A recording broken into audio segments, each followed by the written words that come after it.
The camera would have been shaking, capturing the scene through the nervous tremor of a neighbor's phone.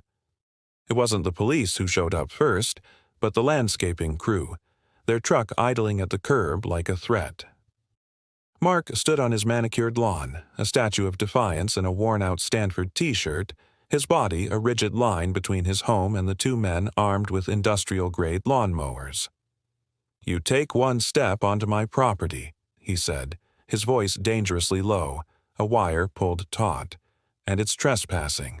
From the pristine sidewalk, Evelyn Reed, the HOA president, offered a thin, bloodless smile. "It's in the covenants, Mark. Article 12, Section 4. Unsightly vegetation is subject to abatement at the homeowner's expense. Your grass exceeds 6 inches. This is a courtesy." She gestured to the crew, and one man revved his mower, the engine roaring in the quiet suburban morning. Mark's wife, Sarah, appeared in the doorway, her face pale, one hand shielding her eyes from the sun, the other clutching the collar of her robe. This was no longer about grass. It was a siege, playing out under a perfect blue sky. It had all started with such promise just 8 months prior. When Mark and Sarah moved into 4219 Willow Creek Lane with their 3-year-old daughter, Lily, they'd seen the Crestmere community not as a prison of rules, but as a sanctuary. The houses were elegant, uniform tributes to suburban success, the streets curved in graceful, sterile arcs, and the flower beds were explosions of color-coordinated begonias. It was peace, purchased with a 30-year mortgage. Evelyn Reed had welcomed them personally, a basket of gourmet muffins in hand. She was a woman in her late 50s with a helmet of blonde hair and a smile that didn't quite reach her eyes, which scanned their foyer with the swift, calculating efficiency of an appraiser. "We just love to maintain standards here," she'd said, her tone sweet yet firm. "It's what protects everyone's investment."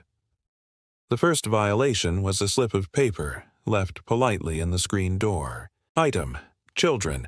S. Plastic tricycle observed on driveway between the hours of 6 p.m. and 8 a.m. Fine, $50. Mark had laughed it off, a little exasperated. Seriously, it's a tricycle. He paid it, chalking it up to neighborhood eccentricity. But the slips kept coming.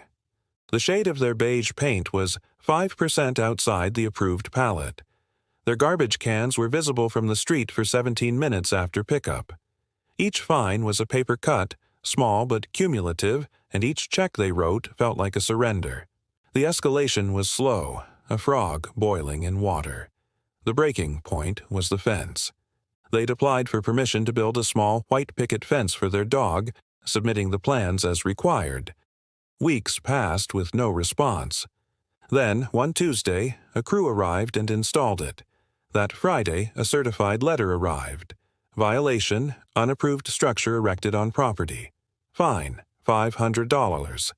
Furthermore, a daily fine of $500 will be levied until the structure is removed. Mark's composure shattered.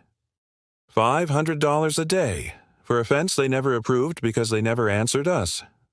He stormed to the HOA meeting that night, the air in the community club room thick with the smell of cheap coffee and quiet anxiety.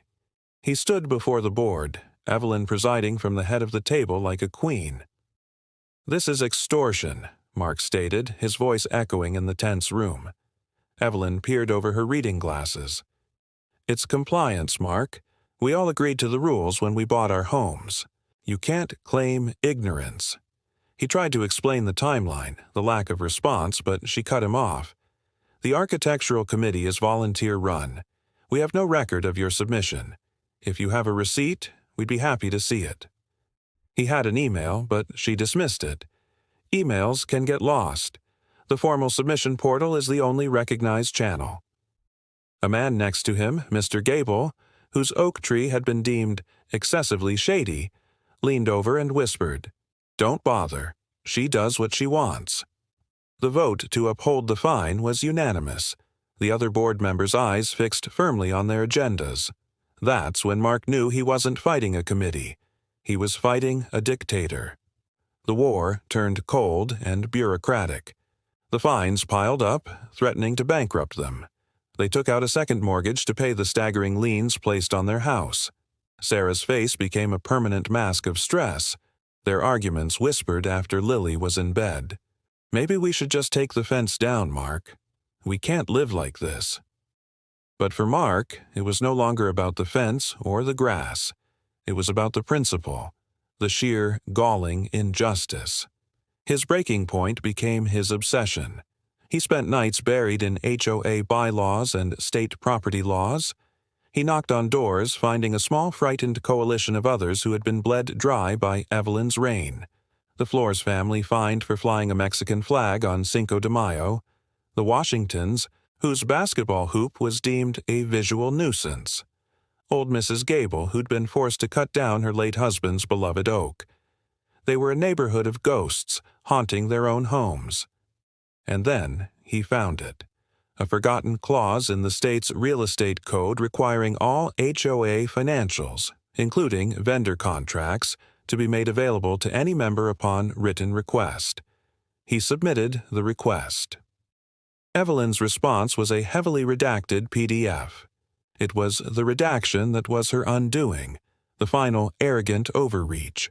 Because Mark, a software engineer by trade, knew that digital redactions could often be lifted. With a few clicks, the truth was laid bare on his screen. The landscaping company hired to enforce her draconian lawn standards, Greenleaf Abatement, was owned by her brother-in-law. The company had been paid over $200,000 from HOA funds in the last 2 years, a sum vastly inflated compared to other communities. The climax played out not in a dramatic shouting match, but in a packed, silent county courtroom. Mark, representing himself pro se, stood before the judge, his voice steady as he presented his evidence.